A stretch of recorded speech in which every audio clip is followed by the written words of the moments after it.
Bonjour, dans cette vidéo, nous allons parler des coordonnées de vecteurs. Les vecteurs, nous les avons vus en tant qu'objets géométriques qui nous permettaient de caractériser les déplacements lors d'une translation. Lorsque l'on devait reproduire un vecteur, quand on était sur un quadrillage, on a eu des phrases du style je me déplace de 4 carreaux vers la gauche et de 3 carreaux vers le haut. Ben, c'est bien cela qui va nous donner les coordonnées.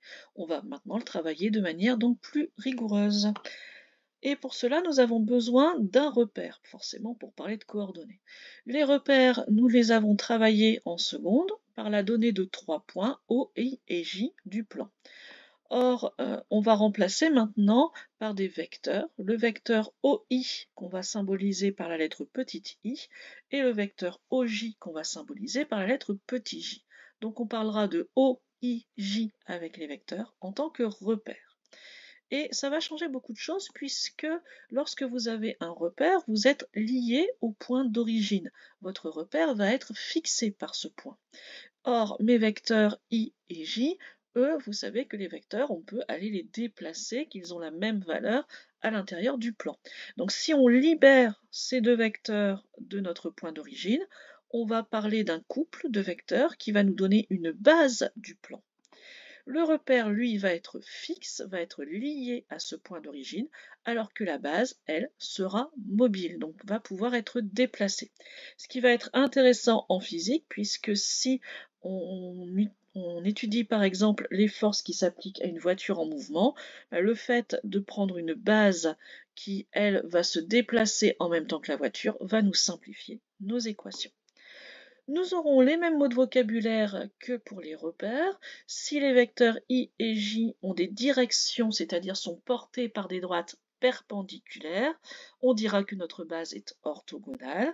Et si les normes de ces vecteurs sont égales à 1, à ce moment-là, la base sera dite orthonormée. Concernant maintenant les coordonnées de vecteurs. Quand on va prendre une base de notre plan, tout vecteur, qu'ici j'ai appelé U, va pouvoir être décomposé selon les vecteurs I et J. On pourra l'indiquer de la façon autant de fois I plus autant de fois J. C'est autant de fois, c'est ce qui va nous donner les coordonnées de notre vecteur. Et pour des raisons pratiques, on va changer un petit peu notre façon de noter.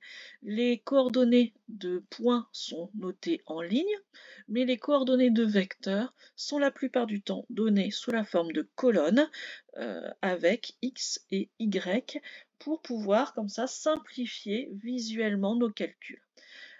Attention, quand on va remplacer par des nombres, vous avez tendance à y voir une fraction et à mettre une barre entre les deux. Ce n'est pas le cas. Regardons un exemple. Ici, j'ai mis le vecteur AB dans la base IJ. Je peux dire que pour me déplacer de A vers B, j'ai donc 3 carreaux vers la droite et 4 carreaux vers le haut. Mais mes carreaux correspondent justement à mes vecteurs. Donc, mon vecteur AB va pouvoir être écrit comme 3 fois le vecteur I plus 4 fois le vecteur J, donc aura pour coordonnées 3, 4.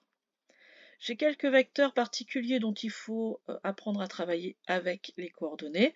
Le vecteur i aura toujours pour coordonnées 1, 0. Les coordonnées du vecteur j seront toujours 0, 1. Et nous avons déjà parlé du vecteur nul qui aura pour coordonnées, lui, 0, 0. Ensuite, nous allons pouvoir parler, grâce à cela, de vecteurs égaux. On avait, en géométrie, parlé de vecteurs égaux lorsqu'ils avaient les trois mêmes caractéristiques, c'est-à-dire même direction, même sens et même longueur. Ici, étant donné qu'on a des nombres, on va pouvoir quantifier cela et dire que nos vecteurs sont égaux si et seulement si leurs coordonnées sont égales. Ça paraît être une évidence, on verra que ça nous permettra comme ça de déterminer des coordonnées de points, des choses un petit peu plus complexes. Donc, si on met ça sous la forme de formule, le vecteur U, j'ai pris pour coordonnées x, y, et le vecteur V pour coordonnées x', y'. Mes vecteurs sont égaux si et seulement si x est égal à x' et y est égal à y'. Ce que l'on peut voir ici graphiquement, si je lis les coordonnées du vecteur AB, j'obtiens 6, 2, Et de même pour les coordonnées du vecteur CD. Donc mes deux vecteurs ayant les mêmes coordonnées, ils sont égaux. On va se resservir après des points C et D pour notre exemple suivant. Donc je vais maintenant apprendre à calculer les coordonnées plutôt que d'aller les trouver par lecture graphique. Je vais prendre mes points A de coordonnées XA, YA et B de coordonnées XB, YB. Et pour aller parler des coordonnées du vecteur AB dans ma base, je vais faire les formules suivantes. XB moins XA et YB moins YA. Alors là, il va falloir faire très attention, l'ordre est important, puisqu'un vecteur est orienté, il a un sens, je ne peux pas inverser mes lettres. Et pour retenir assez facilement, je dis c'est la fin moins le début, je travaille à l'envers. Dans le repère précédent, comme je vous le disais, j'ai gardé le point C de coordonnées -1, -2 et le point D de coordonnées 5, 0. Pour aller calculer les coordonnées du vecteur CD, je vais donc appliquer mes formules, mais en adaptant les lettres, puisque c'est le vecteur CD et non le vecteur AB. La fin moins le début, donc XD moins XC, YD moins YC. Je remplace en faisant très attention. J'ai un moins central dû à ma formule, mais ensuite, les coordonnées du point C étant négatives, j'ai un deuxième moins qui apparaît. J'arrive donc à 5 moins moins 1, 5 plus 1, ça fait 6, et 0 moins moins 2 qui donne 0 plus 2, ce qui fait 2. Les coordonnées du vecteur CD sont donc 6, 2, ce qui correspond à ce que j'avais lu graphiquement.